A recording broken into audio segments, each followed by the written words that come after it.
എൻ്റെ സഞ്ജിത്തിനൊരു സർജറി കഴിഞ്ഞ് ബെഡ് റെസ്റ്റിലായിരുന്നു കേട്ടോ. അതുകൊണ്ടാണ് എൻ്റെ വീഡിയോസൊക്കെ വളരെയധികം ഒരു ലാഗൊക്കെ വന്നത്. ഞാൻ കുറച്ച് ദിവസത്തേക്ക് അങ്ങ് സ്റ്റോപ്പ് ചെയ്ത് വെച്ചു. അങ്ങനെ ഒരു 3 ദിവസം അവൻ ഒന്ന് കംഫർട്ട് ആവാൻ വേണ്ടിയിട്ട് ഞാൻ വെയിറ്റ് ചെയ്ത് നിന്നു. അവൻ്റെ ഫ്രണ്ട്സിനെയും എല്ലാവരെയും വിളിച്ച് പറഞ്ഞു അവന് ഇച്ചിരി ഒരു കംഫർട്ട് പ്ലേസ് വേണം, സോ അതൊക്കെ കഴിഞ്ഞതിന് ശേഷം കാണാമെന്ന്. അങ്ങനെ ഇന്ന് രാവിലെ തന്നെ കതക് തുറന്നപ്പോൾ അവൻ്റെ ബെസ്റ്റീസ് 2 പേരും ഉണ്ടായിരുന്നു. അവൻ്റെ ഒരു സന്തോഷം കാണണമായിരുന്നു.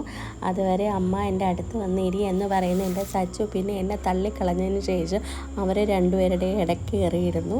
അവരുടെ ആ ഒരു സ്നേഹം കാണണമായിരുന്നു. കുറച്ച് ബോളിയും പാൽപ്പായസവും ഒക്കെ ഉണ്ടായിരുന്നു. അപ്പം അതവർ അങ്ങോട്ടും ഇങ്ങോട്ടും ഷെയർ ചെയ്ത് എൻ്റെ സഞ്ജത്തിന് കൈ പൊക്കാൻ അത് കുറച്ച് പാടായിരുന്നു. അവന് സ്റ്റിച്ച് കിടക്കുന്നുണ്ട്, വളരെ ബുദ്ധിമുട്ടായിരുന്നു. പിന്നെ അവർ ടി വിയൊക്കെ കണ്ട് പായസമൊക്കെ വായിലൊക്കെ വെച്ച് കൊടുത്തു.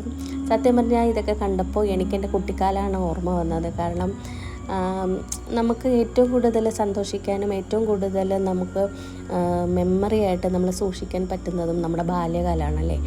അപ്പോൾ അതിന് ശേഷം ഞാൻ എന്ത് ചെയ്യുന്നത് വെച്ചാൽ അവർക്ക് കുറേ ഫ്രൂട്ട്സൊക്കെ ഉണ്ടായിരുന്നു. അപ്പോൾ അതൊക്കെ കട്ട് ചെയ്ത് എല്ലാവർക്കും കൂടിയായിട്ട് കൊടുത്തു. പിന്നെ ഞാൻ അവരോട് വിശേഷങ്ങളൊക്കെ തിരക്കി.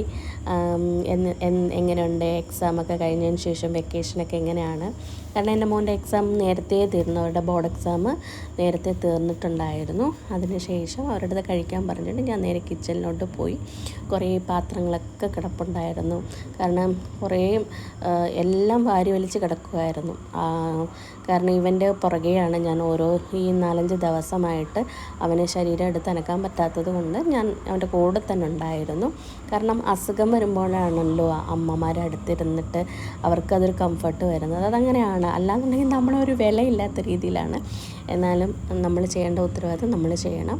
അപ്പം ഞാൻ വിചാരിച്ചു നൈറ്റ് ഒരു പുട്ടും അവിച്ച പഴവും ഉണ്ടാക്കാമെന്ന് വിചാരിച്ചു. ഇച്ചിരി പപ്പടവും കാച്ചാമെന്ന് വിചാരിച്ചു. പക്ഷേ പിന്നീട് ഇടിയൊക്കെ വെട്ടി നല്ല മഴയായിരുന്നു പുറത്ത്. അപ്പം ആദ്യം ഞാൻ ചിരട്ടപ്പുട്ട് അവിക്കുന്ന ആ ഒരു ഇതിലാണ് പഴം അവിക്കാനായിട്ട് ഞാൻ എപ്പോഴും വെക്കുന്നത്.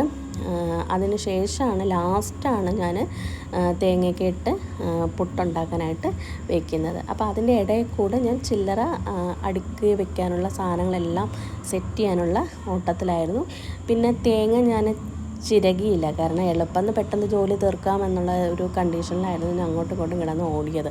അപ്പോൾ തേങ്ങ ഞാൻ ഇങ്ങനെ കത്തി വെച്ചിട്ട് കീറിയാണ് എടുത്തത്. കീറുന്നതിൻ്റെ കൂട്ടത്തിൽ എൻ്റെ കൈയും അങ്ങ് പൊള്ളി മുറിഞ്ഞായിരുന്നു. അതുകൊണ്ട് കുറേ നേരം കൊണ്ട് ഞാൻ അങ്ങനെ നടന്നു. അതിനുശേഷം പിന്നെ മാവ് നനച്ചു. മാവ് ഞാൻ നനയ്ക്കുന്നത് എങ്ങനെയാണെന്ന് വെച്ചാൽ കുറച്ച് വെള്ളം അതിൽ തന്നെ ഞാൻ ഡ്രോപ്പ് ചെയ്ത് വെച്ചേക്കും.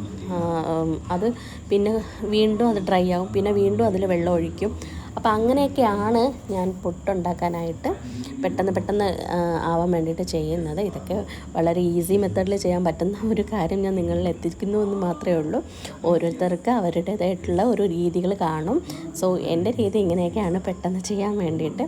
കാരണം പിള്ളേർക്ക് പെട്ടെന്ന് ഭക്ഷണം എങ്ങനെ കൊടുക്കാം എന്നുള്ള ഒരു ഓട്ടത്തിലായിപ്പോയി. അപ്പോൾ അതിന് ശേഷം ലാസ്റ്റ് തേങ്ങയൊക്കെ തിരികെ അതിലിട്ട് കുറച്ച് ഞാൻ ആക്ഷനൊക്കെ കാണിച്ച് എൻ്റേതായിട്ടുള്ള മെത്തേഡൊക്കെ ഇട്ട് നല്ല അവിച്ച പഴവും ചൂടോടെ നല്ല മഴയായിരുന്നു കേട്ടോ. ഇന്ന് മഴയെന്ന് വെച്ച് കഴിഞ്ഞാൽ ഭയങ്കര കിടുക്കാച്ച് മഴയായിരുന്നു, നല്ല ഇടിയുണ്ടായിരുന്നു. അപ്പോൾ കുറച്ച് നല്ല മഴ പെയ്തത് കൊണ്ട് ഭൂമി നന്നായിട്ട് തണുത്തു. അപ്പോൾ ഈ തണുത്ത സമയത്ത് നമുക്ക് നല്ല കട്ടനും ഈ ഒരു പുട്ടും പഴവും ഒക്കെ ഇട്ട് കഴിക്കാൻ ഭയങ്കര ടേസ്റ്റാണ്. അപ്പോൾ അത് കരുതിയിട്ടാണ് ഞാൻ ഇതൊക്കെ ഉണ്ടാക്കി വെച്ചത്. അപ്പോൾ ഇത്രയൊക്കെ ഉള്ളൂ. വീണ്ടും അടുത്ത വീഡിയോയിലൂടെ കാണാം. Tata, bye bye, okay, see U.